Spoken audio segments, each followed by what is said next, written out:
My Infernoid deck profile today.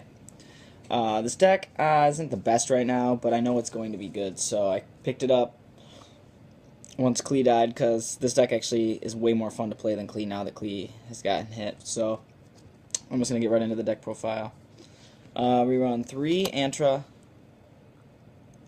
banish 1 to bounce a card on the field, face-up card on the field, back to hand. It works really good. It can get rid of annoying cards. It's really good, actually. I think he's probably the best the little Infernoids. You contribute. This is the effect for all the Infernoids, the little ones. During your opponent's turn, you contribute a monster you control to banish a card in your opponent's graveyard. And the big effects are during either player's turn, you can contribute a card in the field to banish 1 card in graveyard. So they all have that DD Crow-like effect, and it's just really cool.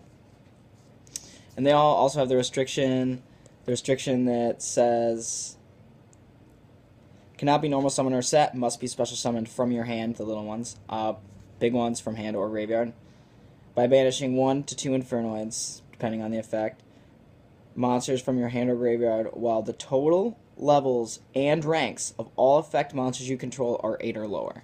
So they do have restrictions, so before you look at this deck profile and think, wow, this is really fucking amazing, it's good. Don't get me wrong, it's really good, but the restriction does hold back on the OTK plays. You have to think a lot harder about it. So next, you run 3 Harmadic. You banish 1 to summon him, and then you tribute a monster on your opponent's turn again. You can do the DD like Crow effect, and he can just pop a monster on field. He just destroys a monster, but he can attack that turn. 1600 attack. For the last 1 banish, I run 2 Petrelia. I've seen people run 3 of this, max out on it because it's an MST, but I find myself not really needing him as much as a lot of other builds. I don't even run MST. If floodgates come around, I have my side deck for that. That's all I have to say. 1800 attack, 0 defense, and he can destroy a back row. That's it for the little ones. Now on to the bigger of the Infernoids, the level 7. I don't run Piety, the level 5. I don't really like... He plucks card out of your opponent's hand if he attacks. It's alright, but I don't really feel like he's needed in this build at the moment. Seismic, you banish 2 to summon him. He's 2600 attack, 0 defense. And if he attacks a monster this turn, after damage step, he doesn't have to kill the monster. If he attacks a monster this turn, he can banish 1 card on field. Any card on field, doesn't target, just banish card on field. Really good. And you contribute a monster during either player's turn to banish a card in grave. Then you run 3 Infernoid Antando.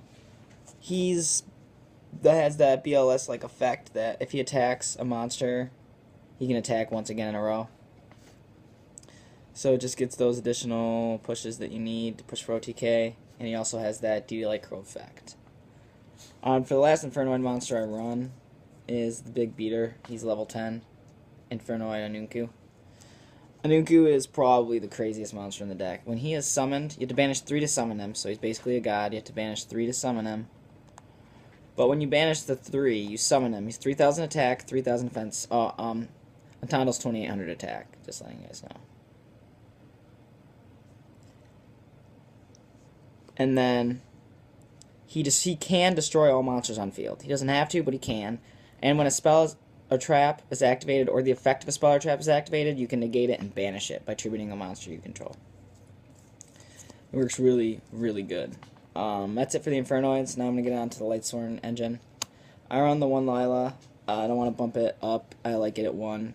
I really find myself not using her as much with the combos that I use in the deck. Not saying that your variant probably doesn't need 2 of these, but it's basically I have 3 MSTs. I have my 2 Petrulia and my 1 Lila. Then I run 2 Raiden. I like it at 2. The ratio is good. And then I run the 2 Lumina just to speed up the process. And this gets Michael out. It gets Black Rose out if you need to nuke whole board. And that's why you don't really need the MSTs to stop like Iron Walls and stuff like that, because easily a Lumina can get over it. Lumina ditch, special Michael win. And I have other outs to like things like Vanity's Emptiness and stuff, so I don't really need to worry about most of the floodgates. That's it for the monsters. On the spells, we run 3 Void Seer. I like Void Seer. I don't know why you'd run it at any less than 3. This card is fucking brutal. This card saves my ass so much at keeping my Infernoids on board to push for those extra damage next turn. Because, like, I've had a Nunku out, and he summons a Construct and swings, and I Void Seer, and kills his Construct, and it's just like it negged him. Yeah, he pluses from it getting his Shit All Fusion back to hand, but my Nunku can just now negate it. And you can banish this from graveyard to negate destruction from a card effect again.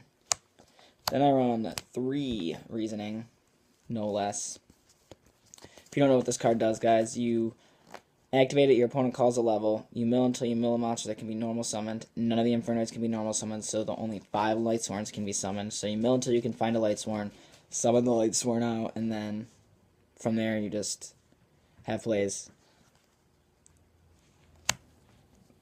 3 Upstart Goblins, just if you open with these it's good, and it just digs deeper into the deck, and it's less cards in the deck.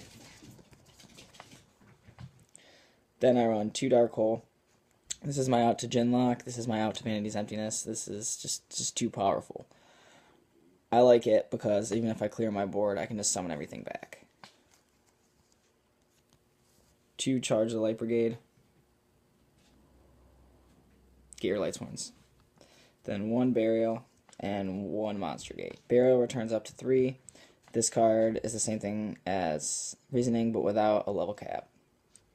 So if they don't call a level, you just summon the monster that can be summoned. That's it for the spells. Now we're going to round off the traps.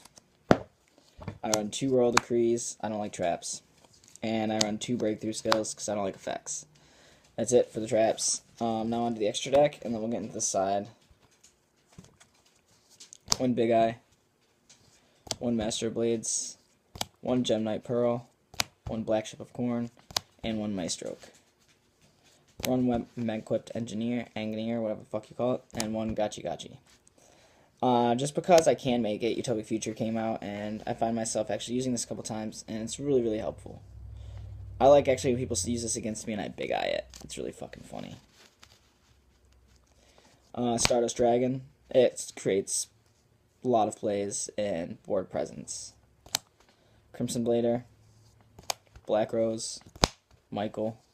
Scrap Archfiend, Goyo Guardian, and Gaia Knight. That's it for the extra deck. Now on to the side. I tried to go for more of a smokescreen aspect. I can take out my whole Lightsworn engine game too if I feel like it's necessary. 2 Gores, 2 Card Trooper, 2 Flying Seas against those like Tyler Knights and Burning Abyss because those are still relevant. And double Lancia against like Mirror Match and against just a lot of annoying decks like Spirit Beasts. And then I got 1 Regeki just in case I need extra destruction. The 2 MSTs, the 2 Needlebug Nest, Vanity's Emptiness, and Skill Drain. That rounds it off for my deck. Just let me know what you think, guys.